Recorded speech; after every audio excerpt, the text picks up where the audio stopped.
appuntamenti di venerdì 12 giugno. L'Associazione Italiana Donne Mediche organizza l'incontro Influencer o Contagio, Salute di Genere nella Società Digitale alle 14:30 all'ex convento dell'Annunziata di Sestri Levante.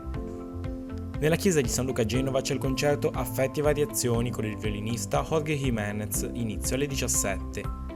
In occasione del Cardini Critical Wine, in programma Casazza Ligure, in programma l'escursione Cammino Territorio Buon Vino, partenza alle 17:15 da Santa Margherita di Fossa Lupara a Sestri Levante, prenotazione obbligatoria allo Yacht di Sestri Levante, chiamandolo 0185 47 85 30. I farmaci nell'anziano sono sempre tutti necessari? È il titolo e il tema dell'incontro in programma nella sede della Croce Bianca Rapallese con il dottor Corrado Castagneto, inizio alle 17:30. In occasione dei 50 anni della scuola Maria Luigia di Chiavari alle 17:30 in programma il torneo di calcio, prevista cena con panini e bibite e partita dei papà. Al Castello Cinquecentesco di Santa Margherita Ligure in programma Aromi e Segreti, erbe aromatiche e arte della distillazione con Giovanna Benetti e Roberto Risso, l'inizio alle 18:30.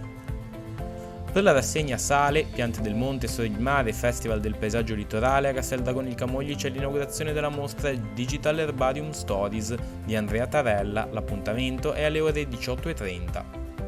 Nella chiesa di San Nicolò a Correglia Ligure c'è il concerto Il Cammino di Antonio a cura dell'associazione musicale Canticodum Giubilo di Zoagli, inizio alle 21. Nell'ambito dell'iniziativa Tessere della Pace, unire voci, intrecciare dialogo, all'Auditorium Bruno Berellin di Cogoleto c'è la tavola rotonda Sguardi di Speranza, passi e strumenti per costruire la pace con Anselmo Palini e Laila Simoncelli, inizio alle 21.